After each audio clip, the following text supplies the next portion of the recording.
Hi, we're at the Golf Lodge at the Quarry in Naples, Florida to talk to Golf Course Superintendent Tim Haskins. Tim Haskins was an assistant of mine back in the early 90s and he's moved on to bigger and better things, and we're here to see what he's doing here at the Quarry. Let's take a look.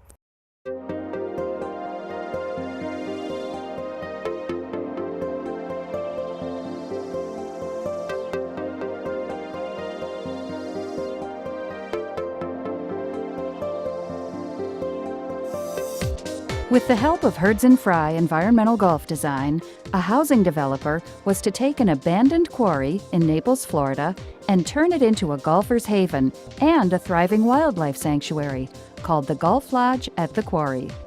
The land was purchased in 2001 on what was an actual working quarry. We developed the golf course. We opened in January of 2007, and we've been going strong ever since.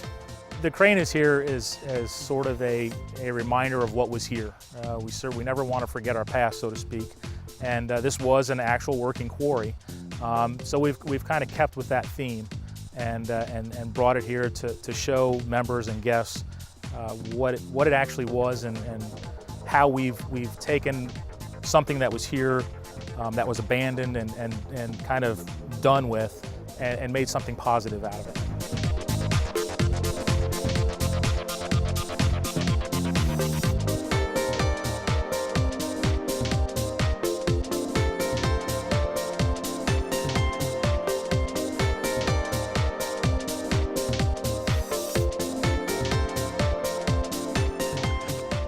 We have over 800 acres of preserve that will continue to be untouched. We have over 350 acres of lakes, with the centerpiece being our recreational lake. It's called Stone Lakes. It's 270 acres.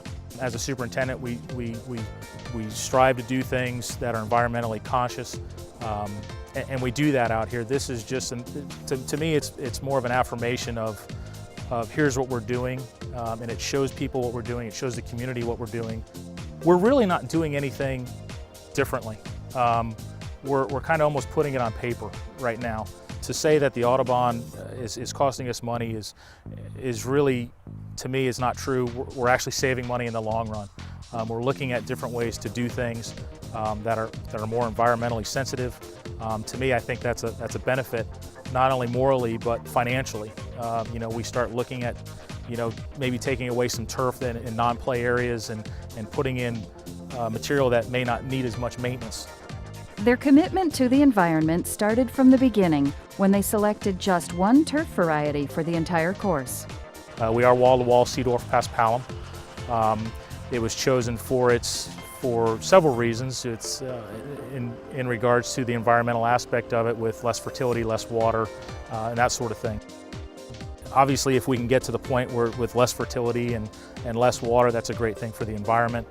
Greens are at different height, tees, fairways, roughs, all at different height, but one grass. One grass does it all here, so we're fortunate. You could almost go out, and we've actually done this on some of the driving range. We've actually just gone out and cut greens in for some of the pros to go and practice on. On its environmental side, I think you can't go wrong with it. And I think it's just going to continue to more and more golf courses are going to look to it, and I think you're going to see more and more, possibly more residential areas start to go with it too, which I think is going to be key. Tim's advice on managing paspalum is simple. Ask a lot of questions. Get with your fellow superintendents, your colleagues, your vendors. Your vendors are a great source of information sometimes. Old bosses, that sort of thing. The more knowledge you can have with paspalum and see what other people are doing. The one thing that I've learned is that what I'm doing isn't necessarily working for somebody else, and vice versa. So you have to be very knowledgeable and get as much information as you can.